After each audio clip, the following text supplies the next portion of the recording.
너희 땅에 곡물을 벨 때에 밭 모퉁이까지 다 베지 말며 떨어진 것을 줍지 말고 그것을 가난한 자와 거류민을 위하여 남겨두라. 나는 너희의 하나님 여호와이니라. 세계적으로 유명한 화가 가운데 농부들의 일상을 그린 밀리라고 하는 화가가 있습니다. 이 사람은 농부들이 농사를 짓는 모습을 많이 그렸습니다. 씨 뿌리는 사람, 이삭 줍기, 또 만종, 이런 그림을 그린 사람입니다. 오늘 우리가 밀레가 그린 그림 가운데서 이삭 줍기라고 하는 그 명화를 보면서 잠시 함께 생각해 보았으면 좋겠습니다. 이 그림은 가난한 농부들의 처참한 환경을 배경으로 하고 있습니다. 당시 대부분의 농부들은 소작농들이었습니다. 소수의 지주들은 농지의 대부분을 차지했습니다. 그리고 그들은 농부에게 관대하지를 않았습니다. 그리고 그들은 추수를 하는 그 수많은 사람들에게도 관대하지를 않았습니다. 엄격하게 통제를 했습니다. 밀레의 그림을 보면은 저쪽 뒤에 보면은 추수한 곡식들이 산더미처럼 쌓여 있는 것을 볼 수가 있습니다. 그리고 한쪽 편에 보면은 말을 탄 지주가 그들을 감시하고 있는 장면을 희미하게 뒷배경에다가 처리를 해놓고 있습니다. 그리고 밀레가 이 그림을 통해서 무엇을 말하고 싶었는가 하면은 앞에서 이삭을 줍고 있는 세 여인에게 깊은 관심을 가지고 있었던 것입니다. 이 세 여인은 틀림없이 농부의 아내들이었을 것입니다. 이미 추수가 다 끝이 나고 땅에 떨어져 있는 이삭들을 줍기 위해서 그렇게 밭으로 나온 저 여인들을 한번 생각해 보시기 바랍니다. 얼마나 절망적이었겠습니까? 그러나 밀레는 저 세 여인을 통하여서 이 그림을 보는 사람들마다 깊은 감동을 느낄 수 있도록 평화스러운 모습을 그림에다가 기록을 해놓고 있는 것입니다. 이것은 무엇을 의미하는가 하면은 밀리라고 하는 사람은 오늘 본문 레위기 23장 22절의 말씀을 누구보다도 잘 이해하고 있었던 사람이기 때문입니다. 하나님의 관심이 어디에 있는가? 저렇게 많은 산더미처럼 쌓여있는 그 곡식들에게 하나님의 관심이 있는 것이 아니라 가난하고 어렵게 오늘 이 이삭을 줍고 있는 이 여인들에게 하나님의 깊은 관심과 사랑이 있다는 것을 이 그림을 통하여서 말하고 싶었던 것입니다. 오늘 본문은 추석 명절을 맞이하여 하나님께서 우리에게 주신 사명과 부탁을 몇 가지 담아놓고 있습니다. 제일 먼저 첫 열매는 하나님께 바치라고 명령을 하였습니다. 레위기에서 23장 1절에서 계속적으로 첫 소산은 하나님께 바쳐야 된다, 그렇게 말씀을 하시다가 22절에 와서 앞뒤가 잘 맞지 않는 그런 말씀을 하나님께서 하셨습니다. 추수를 할 때에 밭 모퉁이는 베지 말아라, 떨어진 이삭은 줍지 말라고 명령하신 것입니다. 왜냐하면 가난한 사람들, 농부들, 그 사람들이 먹고 살 수 있도록 모든 것을 다 추수하지 말고 남겨두라고 하나님께서 말씀하셨던 것입니다. 도대체 모퉁이를 남기는 것이 어떤 의미를 가지고 있기에 하나님께서는 이토록 중요하게 우리들에게 오늘도 권면하고 계시는가? 그 이유를 살펴보면서 오늘 함께 은혜를 나누기를 원합니다. 첫 번째로 가난한 사람들에 대한 하나님의 마음을 우리가 이해할 수 있었으면 좋겠습니다. 하나님의 마음 안에는 늘 가난한 사람들이 있었습니다. 사회적인 약자들에 대해서 하나님께서 깊은 관심을 가지고 계시는 것입니다. 이제 명절이 되어서 사랑하는 아들, 딸들이 다 부모님을 찾아와서 인사를 할 때 부모님의 관심은 잘 사는 아들, 딸들에게 있는 것이 아니고 힘들고 어렵게 살아가는 그 아들, 딸들에게 더 큰 관심과 사랑이 있는 것이 우리 부모님들의 마음일 것입니다. 율법 곳곳에는 하나님께서 가난한 사람들을 얼마나 배려하고 계시는지를 기록하고 있습니다. 레위기 25장 35절 말씀에 보면은 내 형제가 가난하게 되어 빈손으로 내 곁에 있거든 너는 그를 도와 거류민이나 동거인처럼 너와 함께 생활하게 하라고 말씀을 하고 있습니다. 구약의 성도들은 하나님께서 가난하고 어려운 사람들을 얼마나 사랑하는지를 알고 있었습니다. 그런 하나님의 마음을 잘 알고 있는 예수님께서도 누가복음 6장 20절에서 말씀하시기를, 예수께서 눈을 들어 제자들을 보시고 이르시되 너희 가난한 자는 복이 있나니 하나님의 나라가 너희 것임이요 말씀하여 주셨던 것입니다. 구약시대에 가난하다는 것은 불행한 사람으로 취급되어져 왔습니다. 심지어 하나님의 은총으로부터 소외된 사람이라고 생각하는 사람들도 있었습니다. 그런데 하나님께서는 그 하나님의 마음속에는 가난하고 어려운 사람들이 늘 중심에 사로잡고 있었던 것입니다. 그리고 우리에게 그들을 배려하면서 살아가야 한다고 오늘 우리에게 부탁하고 계시는 것입니다. 우리는 가난하고 어렵게 살아가는 사람들에 대하여서 생각을 바꾸어야지 됩니다. 하나님께서는 우리가 가난하게 살고 고통받는 것을 원치를 않으십니다. 가난한 사람들이 가난하기 때문에 하나님으로부터 저주받은 것이 아니라 하나님께서 깊이 사랑하고 안타까워하신다는 것을, 하나님의 마음을 우리가 좀 더 이해할 수 있었으면 좋겠습니다. 우리가 가난한 이웃들을 섬기고 도와야 하는 이유는 그들이 불쌍해서가 아닙니다. 내가 많은 것을 가졌기 때문도 아닙니다. 하나님께서 그들을 사랑하고 하나님께서 그들에게 깊은 관심을 가지고 계시기 때문인 것입니다. 신약시대의 성도님들은 이웃을 얼마나 사랑했는지 모릅니다. 재산을 함께 나누어 가졌습니다. 그럴 때 수많은 사람들이 주님의 몸된 교회를 찾아오게 되었고, 구원받는 사람의 수가 날마다 더 가는 축복받은 초대교회가 될 수가 있었던 것입니다. 초대교회는 가난한 이웃에 대하여서 깊은 관심을 가지고 있었습니다. 그런데 오늘 현대교회는 가난하고 소외된 이웃들을 너무나 소홀히 하고 천대시하는 것 같습니다. 만약에 이 땅의 모든 그리스도인들이 하나님의 마음을 가지고 힘들고 어렵게 살아가는 사람들을 사랑하고 섬긴다면 이 세상에 절대적인 빈곤은 사라지게 될 것입니다. 2010년 기준으로 하루에 1달러 25센트 이하로 생활을 하는 절대 빈곤층이 이 세계에는 12억이 넘는다고 합니다. 절대 빈곤층에 놓인 사람들 가운데서 13세 이하의 어린 아이들이 4억이 넘는다고 합니다. 이 세상에 수많은 어린 아이들이 굶어 죽어가고 있는 것입니다. 빈익빈 부익부의 현상은 온 세상을 뒤엎고 있습니다. 한국뿐만 아니라 미국에서조차도 잘 사는 사람들은 잘 사는데 못 사는 사람들이 어려워서 아우성을 치고 있습니다.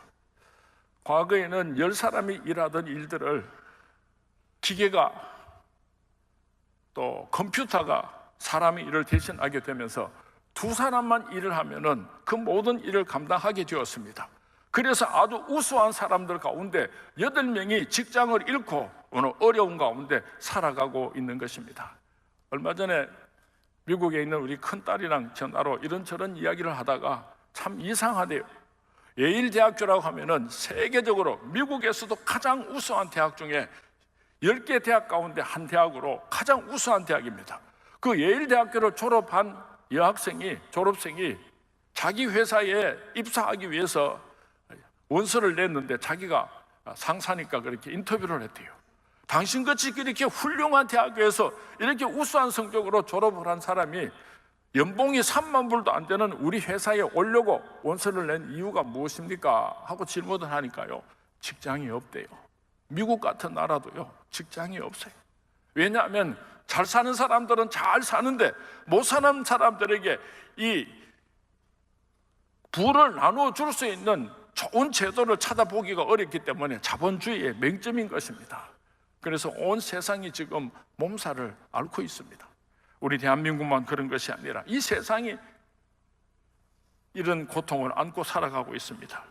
우리는 추석 명절을 앞두고 있습니다. 올해 추석은 가난하고 힘들고 어려운 이웃들과 함께하는 추석이 되었으면 좋겠습니다. 그들을 위하여서 모퉁이를 남길 수 있는 그런 아름다운 추석 명절이 될 수 있기를 주님의 이름으로 축원을 드립니다. 두 번째로 오늘 성경 말씀은 단순히 가난한 사람들만을 위하여서 이렇게 하라 그렇게 말씀을 하신 것이 아니고 나누어주는 사람에 대하여서 주시는 하나님의 축복의 말씀입니다. 하나님께서 아브라함을 부르시고 복이 되라고 축복하여 주셨습니다. 창세기 12장 3절 말씀을 하나님께서 나에게 주시는 축복의 말씀으로 우리 함께 봉독하도록 하겠습니다. 시작. 너를 축복하는 자에게는 내가 복을 내리고 너를 저주하는 자에게는 내가 저주하리니 땅의 모든 족속이 너로 말미암아 복을 얻을 것이라 하신지라. 땅의 모든 족속이 아브라함으로 말미암아 복을 얻게 된 것은 그가 복된 결과인 것입니다. 다시 말하면 하나님의 택함받은 백성들이 복을 받았기 때문에 우리 주위에 있는 세상 사람들이 복을 받는 것이 축복의 통로가 되어야지 되는 것이 지극히 당연한 것이라고 하나님께서 말씀하고 계시는 것입니다. 다른 사람을 섬기고 다른 사람을 도와줄 때 그때 내가 느끼게 되는 그 감격과 기쁨과 축복을 우리는 기억해야 할 것입니다. 전용출이라고 하는 말을 할 수 없는 농인이 있습니다. 농아가 있습니다. 교회 안수 집사님이신데 이 사람이 어떤 아름다운 삶을 살아가는지를 2분 30초쯤 되는 동영상을 통해서 우리가 함께 보았으면 좋겠습니다.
자기도 장애를 가지고 어렵게 살아가지만은 아프리카의 한 소년을 자기 딸처럼 그렇게 섬기고 도와주는 삶을 살아가는 전용출 안수 집사님은 우리에게 많은 도전을 줍니다.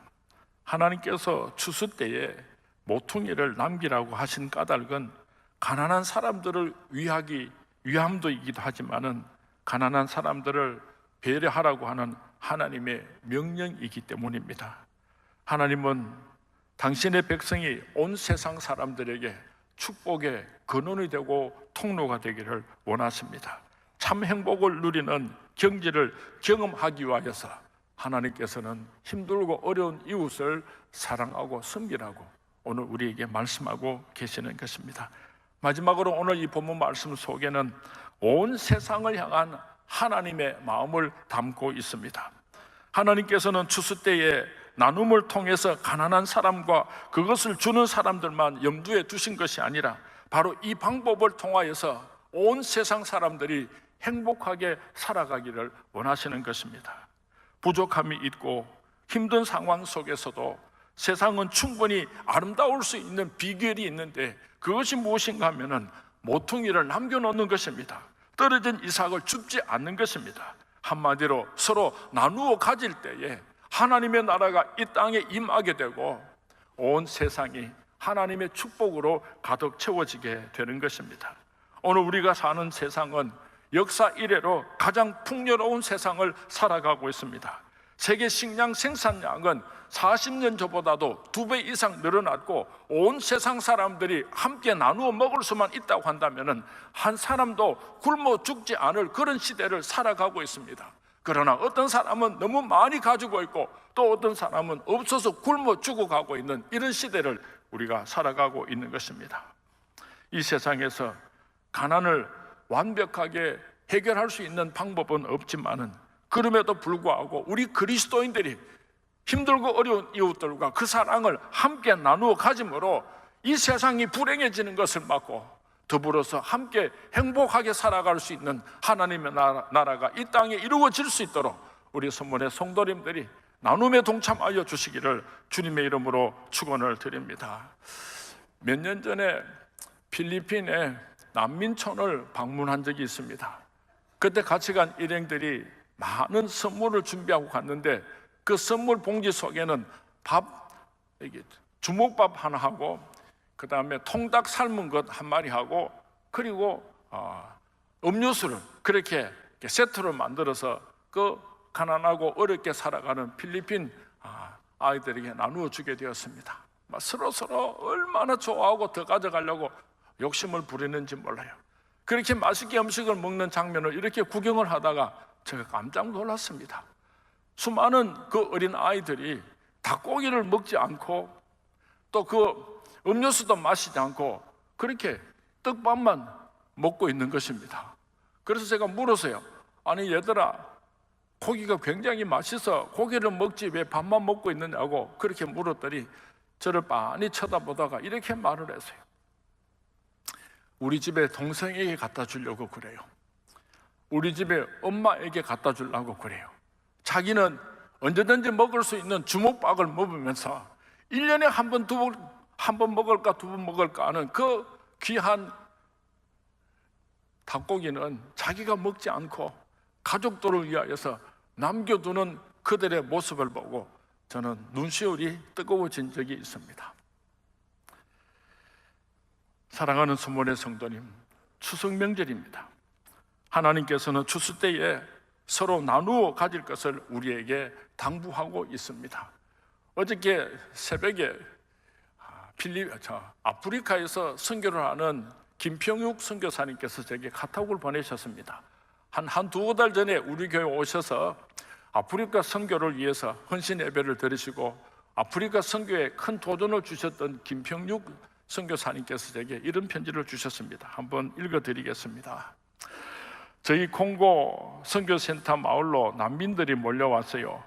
월드미션 프론티어 선교센터에 1200명의 난민이 와서 저희 건물로 다 수용하지 못해 어린 아이들이 밖에서 잠을 잡니다.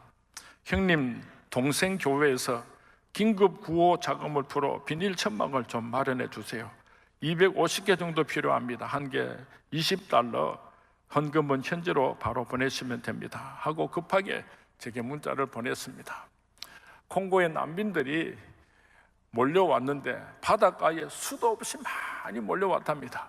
그 가운데서 1200명이 이 김평육 선교사님께서 사역하는 월드 프론티어 건물로 찾아왔는데 저들을 다 수용할 수 없어서 어린 아이들이 밖에서 비바람을 맞으며 그렇게 잠을 잤다고 안타까워서 비닐 천막을 좀 치고 저들을 잠재울 수 있도록 해주십시오 하고 도움 요청의 편지가 왔습니다. 제가 1부 때 2부 때 말씀을 드렸더니 우리 선문의 성도님들이 얼마나 헌금을 많이 했는지요. 조금만 더 헌금을 하면은 250개 우리 선문교회가 다 할 수도 있을 것 같아요. 2만 원 조금 넘는데요. 텐트 하나를 2만 원 조금 넘으면 칠 수 있답니다. 우리 성도님들 이번 추석을 보내면서 나 혼자만 잘 먹고 잘 사는 그런 추석 명절이 아니라 힘들고 어려운 이웃을 생각하면서 함께 이 추석 명절을 함께 지낼 수 있는 그리고 우리 선문의 모든 성도님들이 될 수 있기를 주님의 이름으로 부탁을 드립니다. 이번 추석 명절 잘 보내시기 바라고 조금만 아낍시다. 그리고 우리 이웃을 섬길 수 있는 그런 아름다운 서문의 모든 성도님들이 되어 주시기를 주님의 이름으로 부탁을 드립니다.